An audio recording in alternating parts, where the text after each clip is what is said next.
So the first few days was all about, getting to know the area. Anywhere Andy went, Andy took me with him. And Andy says to me, "Can you drive?"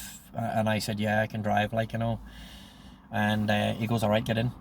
And I says, "Well, I've never drove on the left side before." "Get in." He goes, "You're gonna do it now." He goes, "It's an automatic." So we drove around the block just a few times within the confines of the area where Andrew lived. We drove around there till I got the hang of not having, a clutch and just having an accelerator and a brake and not having to put it into gears, change gears and stuff. And it was actually quite nice. So we drove around for about 10 minutes and then Andy goes, "Head out through the gates," because Andy lived in a gated community. And not that there was any violence there, but people just felt safer living in a gated community. And there was a little security hut in the middle of the two roads. You had a left and you had a right roads coming in. Obviously you came on the left side and you exited on the right side. So it was great. Andy went down. The guy's name was Joe. And he says, "Joe, this is Colin. Colin's living with me. You'll see him." And Andy says, "Can you get him a pass?" So Joe took a small photograph of me with a camera, and took my date of birth, age, everything. And he goes, "Oh, you got an accent. Where are you from?" And I said, "Oh, I grew up in Ireland." People didn't understand Northern Ireland. It was like the North and South in America. You were American, and that was it. Unless you had an accent, "Oh, you're a Southerner," that type of thing. I said, "I grew up in Ireland." "Oh, fucking nice. You got your Irish guys are cool guys. You like your Guinness," all this type of stuff. And I was like, "Fuck." So he says, "Give me a couple of days, Mr. Colin," he goes, "and I will have your little badge," he goes, "and all you do is present it to me," he says, "or the people here," he says, "and they'll let you in." And he says, "If you don't have that," he says, "there's an intercom in here," he says, "4 people's houses," he goes, and he said, "If you lose that, just let me know where you're going. I'll give him a quick buzz," he says, "and we buzz you in." He says, "That's just how people like it around here." He said, "It's a great community." And I was like, "Holy shit, this is fantastic." You know what I mean? And the American way of living was so much better. And this was in the early 90s. This was, 92, 93. And, it was absolutely fantastic. You definitely felt safe in Miami. And so the next morning, Andy popped in and out for a couple of times. And he came back. And he said to me, "Do you like guns?" And I says, "What kind of guns?" And he said, "Real guns." Well, my dad had been in the military, so I was used to his Browning and his SLR and shotgun. And he goes, "Have you fired one before?" And I said, "Yeah, my dad's in the military." And I said, "No, my dad's in the army." And yeah, I said, "I fired his SLR." He goes, "I don't know what that is." And I says, "Well, it's a 7.62, and it's a self-loading rifle. It's a Belgian FN." "Oh yeah, I've heard of them." And he goes, I said, "If he fired his handgun, he's Browning." And I says, "We also have a single barrel and a double barrel shotgun." I says, "So yeah, I'm used to it." And he goes, "Come on," he says, "we'll go to the range. Do you want to spend an hour at the range?" I was like, "Yeah, no problem at all." So anyway, put a pair of shorts and a t-shirt on, and we travelled for about 30 minutes, and we came to Miami gun range. And Andy had been a member, obviously being ex-military. He got little perks and stuff. And Andy had 2 handguns. He had a Glock 19 and he had a 1911. And he says to me, "You can have the Glock, you can use the Glock. Have you fired one of these before?" And I said, "No." He said, "Okay." He says, "Well, I'll give you a bit of training on that." He goes, "Before we go in." He says, "Before we fire." So went in, Andy presented his ID, signed me as a guest. Andy bought 4 boxes of ammunition, 2 boxes of I think it was 45. I think his caliber then was 45, and 2 boxes of 9mm for the Glock. And Andy says, "Come with me."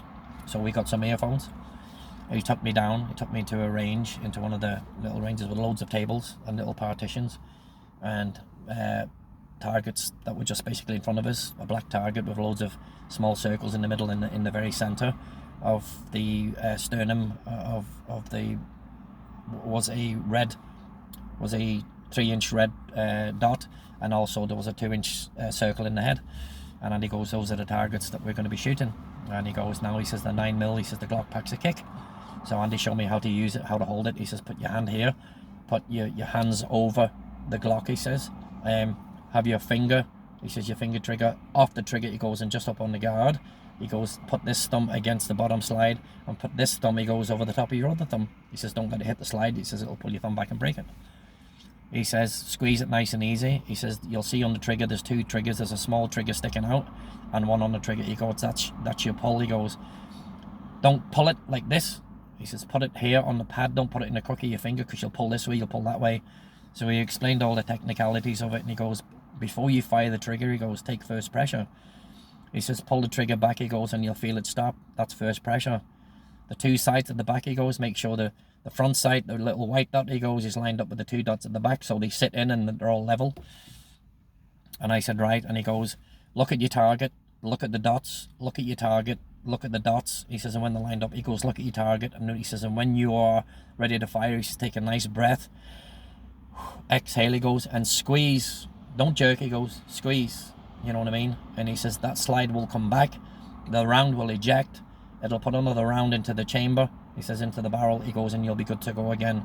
Don't go crazy, he says, shoot nice and easy. He says, we're not in a race.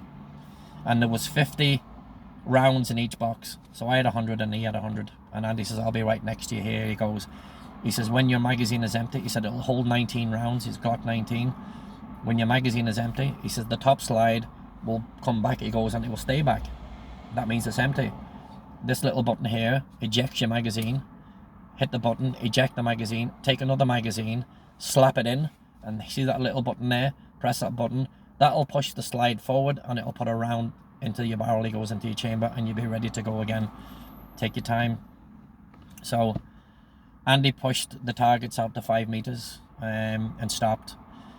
He says, put your headphones on, you know what I mean? He says, put your earmuffs on. He goes, there's going to be quite a kick of it. He goes, my advice to you, he goes, is lock your arms out, spread your legs, he goes, or stand. He says, one leg in front of the other, he goes, as the Brits do, which he called the Weaver stance.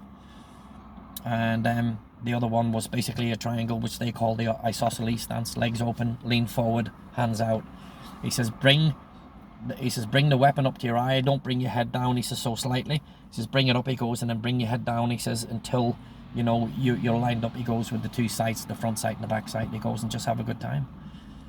He goes, if there's any problems, he says, with any jams, he goes, just put your weapons down.